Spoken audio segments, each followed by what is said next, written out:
नमस्कार दर्शक बंधु मु प्रदीप आपण मानक स्वागत करुच्ची आजिर आउ एक नुआ भिडियो तो गत दुईटी भिडियो आमे पोस्ट ऑफिस रे थिबा आरडी स्कीम एवं एफडी स्कीम रो संपूर्ण डिटेल्स कैलकुलेशन माध्यम रे केते टंकार डिपोजिट उपरे आपण माने केते टंकार जहाँकि लाभ पाई परिबे जहाँकि आपण मानकर बहुत सारा कमेंट थिला तेणु ता विषय मु डिटेल्स वीडियो आपण मानक सहित शेयर करथिली जो थिरे आपण माने देखिथिले पोस्ट ऑफिस रे आरडी एवं एफडी स्कीम रो जमा राशि उपरे आपनको केते टंकार सुध मिलुची। हेबे आसंतु पोस्ट ऑफिस रे आउ एक सुंदर एफडी स्कीम रहिछि बा फिक्स डिपोजिट रहिछि जो थिरे आपण माने मासकु जाकि 5500 अर्थात जदि आपण माने एई स्कीम रे टंका रखुचंती ताहले आपनको मासिक हिसाब रे जाकि सुध प्रदान करा जिवो। आसंतु पोस्ट ऑफिस रे कोन रहिछि एई स्कीम एवं एई स्कीम रे आपण मानकु केते टंकार डिपोजिट उपरे केते टंकार बेनिफिट मिलिबो तार डिटेल्स जानि नबा। ता पूर्वरु जदि चैनल को प्रथम थर विजिट करछंती वीडियो को लाइक करिवे, चैनल को सब्सक्राइब करनथिले एबे ही सब्सक्राइब करी पाखरे थिबा बेल आइकन को क्लिक करनेबे। तो आजिरो जो स्कीम टी रहिछि यह हेउछि पोस्ट ऑफिस रो मंथली इनकम स्कीम बा यार को आमे एमआईएस बोली कहिताउ। तो पोस्ट ऑफिस रे आपण मानकर एफडी स्कीम रो बहुत प्रकार जाकि प्रकार रहिछि ताकि प्रथमे आमरे गुटे जानिथिलु टाइम डिपोजिट किंतु सेही एफडी स्कीम रो आउ गुटे रहिछि जाकि स्कीम जाकि आमे मंथली इनकम स्कीम नाम रे जानिछु। तो ई मंथली इनकम स्कीम रो जदि आमे कथा हबा तो एथिरे आपनको इंटरेस्ट रेट 7.4% हिसाब रे आपनको प्रत्येक मास प्रदान करा जाय अर्थात एटा आपनको वार्षिक इंटरेस्ट रहिबो 7.4% किंतु आपनको सेही अमाउंट जाकि प्रत्येक मास प्रदान करा जाय एवं यह मध्य आपण माने जदि फिक्स डिपोजिट करिया पई चाहुतले पोस्ट ऑफिस रे ताहले एथिरे आपण सर्वनिम्न 1000 टंका रु जाकि आरंभ करि परिबे एवं एथिरे आउ गुटे रहिछि तो मैक्सिमम एथिरे लिमिट रहिछि 9 लाख टंका अर्थात जदि आपण सिंगल बा निज नाम रे एई स्कीम रे टंका इन्वेस्ट करिया पई चाहुचंती ताले सर्वाधिक 9 लाख टंका आपण एथिरे इन्वेस्ट करि परिबे एवं जदि आमे कथा बा जॉइंट अकाउंट रे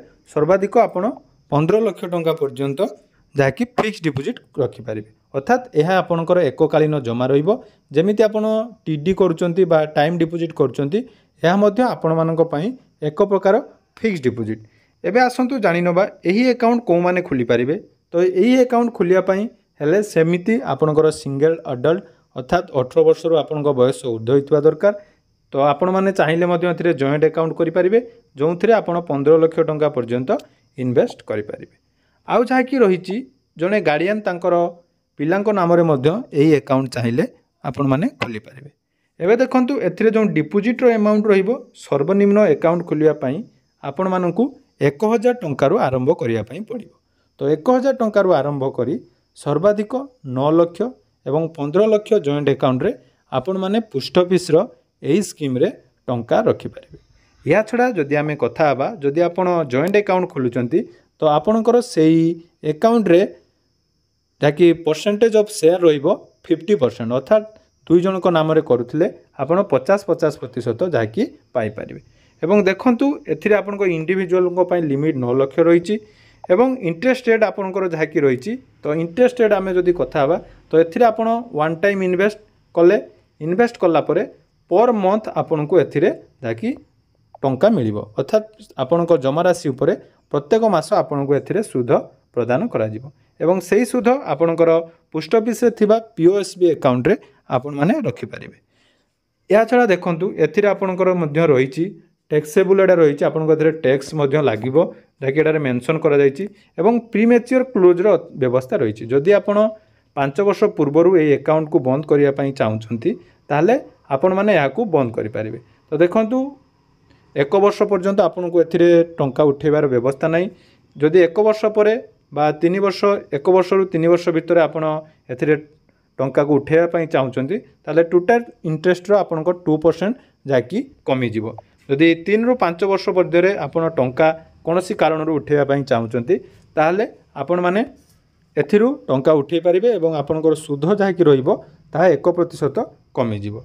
एवं आउ जो रही एथिरे मैच्योरिटी अमाउंट अर्थात आपणकर मैच्योरिटी समय 5 वर्ष रहिबा आपणकर मैच्योरिटी अमाउंट एवं अकाउंट खोलला परे पोस्ट ऑफिस रे आपण मानकु जो पासबुक मिलिबो से पासबुक आपनको सबमिट करिया पई पड़िबो। आ गुटे सबुठु बेस्ट उपाय आपण मानकु पूर्व वीडियो रे मध्ये बतैथिली एमआईएस रे जदि आपण टंका इन्वेस्ट करूचंती तो सेई जो टंका आपनको आसुची मासकु ताहाकु आपण आरडी स्कीम रे इन्वेस्ट करी डबल बेनिफिट पाई परिबे। तेणु एमआईएस रे टंका इन्वेस्ट करिवे तार सुदर हार को आपण मासिक हिसाब रे आरडी रे डिपोजिट करि परिबे। एबे आसंतु आमे एक कैलकुलेशन माध्यम रे जाकि जानि नबा आपनकर केते टंकार डिपोजिट ऊपर आपण सेही लाभ पाई परिबे। तो सर्वनिम्न जाकि रहिछि 1000 टंका। तो 1000 टंका जदि आमे देखिबा 5 वर्ष परे आपनकु 360 टंका अर्थात 1360 टंकार टोटाल बोनस प्रदान करा जिवो।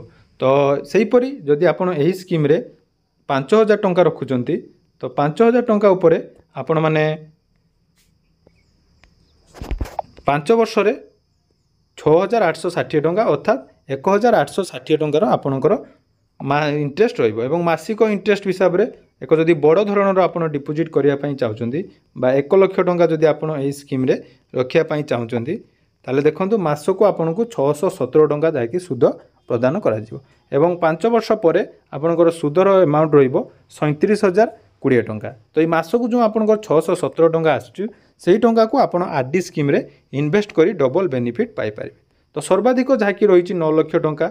तो जदि आपण एही स्कीम रे 9 लाख टंका इन्वेस्ट करचंती ताले देखंतु आपणकर मासको जाकि 5550 टंका। तो सेही 5500 जो 5500 टंका आपनको मिलुची जदि आपनको स्मार्ट वे रे ताको आरडी स्कीम रे प्रत्येक मास डिपोजिट करंती ताले तार कैलकुलेशन मध्य आपण जानि पारुथिबे। जहाँकि पूर्व वीडियो रे म आपण मानकु बतै दैछि ता डिस्क्रिप्शन ले मध्य यार लिंक रहिछि आपण ता से वीडियो देखि परिबे। तेणु जेते बेले भी टंका इन्वेस्टर कथा आसे आपण मानकु सब बेले हम चैनल ले पोस्ट ऑफिस रे टंका इन्वेस्ट करिया पई जहाँकि मु सजेशन दैताय। कारण पोस्ट ऑफिस होउछि आपण मानकर भरोसा योग्य जहाँकि संस्था जो आपण मानकर टंका सुरक्षित रहिबा सहित आपण मानकु भल धरण रिटर्न मिलिथाय। तेणु पोस्ट ऑफिस रे जो मंथली इनकम स्कीम रही तो ये मंथली इनकम स्कीम रे आपण टंका इन्वेस्ट करी जहाँकि मासिक 5500 टंका पर्यंत जहाँकि सुद पाई परिबे। या छड़ा आपण माने चाहिए से एमआईएस स्कीम को पुणी थोड़े आरडी स्कीम रे लगे डबल बेनिफिट पाई परिबे। तो जदि आपण माने से वीडियो डिटेल्स जानिया पई चाहुचंती आ पोस्ट ऑफिस रो जेकोनोसी वीडियो जानिया पई चाहुचंती ताले डिस्क्रिप्शन ले आपण मानको पई प्लेलिस्ट रहिछि। तो से प्लेलिस्ट को जाई पोस्ट ऑफिस रो समस्त स्कीम रो डिटेल्स जानि परिबे। तेणु आशा करुच्ची भिडियोटी आपण मानकु निहाती भल लागिथिबो। तो जदि भिडियोटी भल लागिछि चैनल को सब्सक्राइब करबा को जमारो भूलिबेनी एवं आगो को आम चैनल माध्यम रे आपण माने कोन कोन भिडियो विषय रे जानिया पई चाहुचंती ता निहाती कमेंट सेक्शन ले बतैबे। धन्यवाद।